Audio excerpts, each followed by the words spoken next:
നമസ്കാരം, ജന്മഭൂമിയിലേക്ക് സ്വാഗതം. കേരള ബാങ്കിന്റെ ഗ്രേഡിംഗ് വെട്ടിക്കുറച്ച് RBI. ഇതോടെ കേരള ബാങ്കിന് C ക്ലാസ് പട്ടികയിലേക്കാണ് റിസർവ് ബാങ്ക് തരം താഴ്ത്തിയിരിക്കുന്നത്. വായ്പാ വിതരണത്തിൽ അടക്കം കടുത്ത നിയന്ത്രണങ്ങളാണ് ഏർപ്പെടുത്തിയിട്ടുള്ളത്. കേരള ബാങ്കിന് 25 ലക്ഷത്തിനു മുകളിൽ വ്യക്തിഗത വായ്പ നൽകാനാവില്ല. നൽകിയ വായ്പകൾ ഘട്ടം ഘട്ടമായി തിരിച്ചു പിടിക്കണമെന്നും നിർദ്ദേശമുണ്ട്.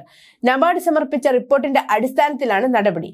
കേരള ബാങ്കിന്റെ റാങ്കിംഗ് മാനദണ്ഡങ്ങൾ വിലയിരുത്താൻ റിസർവ് ബാങ്ക് ഏർപ്പെടുത്തിയ കൺട്രോളിംഗ് അതോറിറ്റി നബാർഡാണ്. സഹകരണ ബാങ്കുകളെ ഉപയോഗിച്ച് പാർട്ടി വളർത്തുകയും പാർട്ടിക്കാർക്കും ബന്ധുക്കൾക്കും വഴിവിട്ട് വായ്പകൾ നൽകി നേട്ടമുണ്ടാക്കുകയും ചെയ്യുന്ന CPM-ന് കടുത്ത തിരിച്ചടിയാണ് ഈ നടപടി.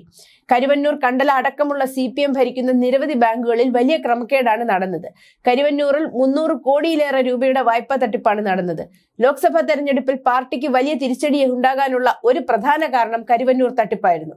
കേരളത്തിലെ 12ലേറെ സഹകരണ ബാങ്കുകളിൽ തട്ടിപ്പ് നടന്നതായി എൻഫോഴ്സ്മെന്റ് ഹൈക്കോടതിയെ രേഖാമൂലം അറിയിക്കുകയും ചെയ്തിട്ടുണ്ട്. ഇത്തരം അഴിമതിയുടെയും രാഷ്ട്രീയ കളികളുടെയും അവസാനത്തെ ഉദാഹരണമാണ് കേരള ബാങ്കും. കരുവന്നൂരിലേതുപോലെ തട്ടിപ്പ് നടന്നതായി തൽക്കാലം തെളിവില്ല. പക്ഷേ കിട്ടാക്കടം വലിയ തോതിൽ കൂടിയതും വൻ വായ്പാ കുടിശ്ശികകളും സംശയകരം തന്നെയാണ്.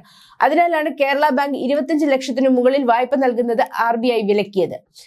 ബാങ്കിന്റെ ഭരണസമിതിയിൽ രാഷ്ട്രീയ അതിപ്രസരവുമുണ്ട്. കേരള ബാങ്കിലെ തട്ടിപ്പിന് ഇരയായവർക്ക് പണം മടക്കി നൽകാൻ ഒരു കൺസോർഷ്യം രൂപീകരിച്ച് അതിലേക്ക് കേരള ബാങ്കിന്റെ ഫണ്ട് ഇടാൻ നീക്കവും നടന്നിരുന്നു. എന്നാൽ RBIയുടെ കർശന നിരീക്ഷണത്തിൽ ആയതിനാൽ ഇത് നടന്നില്ല. RBIയുടെ കണ്ണുള്ളതിനാൽ നീക്കത്തെ ബാങ്ക് പ്രസിഡന്റിന് തന്നെ എതിർക്കേണ്ടിയും വന്നു. കേരള ബാങ്കിന്റെ കിട്ടാക്കടം 11%. ഇത് വളരെ വലുതും RBIയുടെ 7% എന്ന പരിധിക്കപ്പുറവുമാണ്. തങ്ങളുടെ രാഷ്ട്രീയ ലക്ഷ്യങ്ങൾ നേടാൻ ഉത്തമമെന്ന് തോന്നിയതിനാലാണ് ജില്ലാ സഹകരണ ബാങ്കുകൾ ലയിപ്പിച്ച് ഇടത് സർക്കാർ കേരള ബാങ്ക് രൂപീകരിച്ചത്.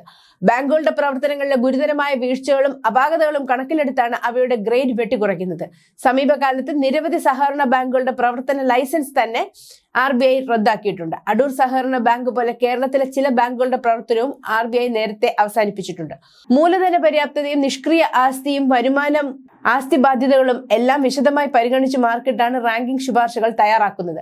ഭരണസമിതിയിൽ രാഷ്ട്രീയ നോമിനികൾക്ക് പുറമെ ആവശ്യത്തിന് പ്രൊഫഷണലുകൾ ഇല്ലാത്തതും 7% കുറവായിരിക്കേണ്ട നിഷ്ക്രിയ ആസ്തി 11% പുറത്തു പോയതും കേരള ബാങ്കിന് തിരിച്ചടിയായിട്ടുണ്ട്. ഒപ്പം വിവിധ സർക്കാർ ഏജൻസികൾക്ക് അനുവദിച്ച വായ്പകൾ വഴി കിട്ടാക്കടവും കുമിഞ്ഞുകൂടി.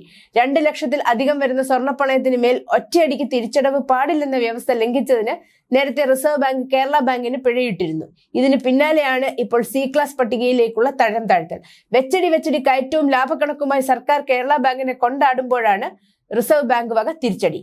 News desk, Janmabhumi.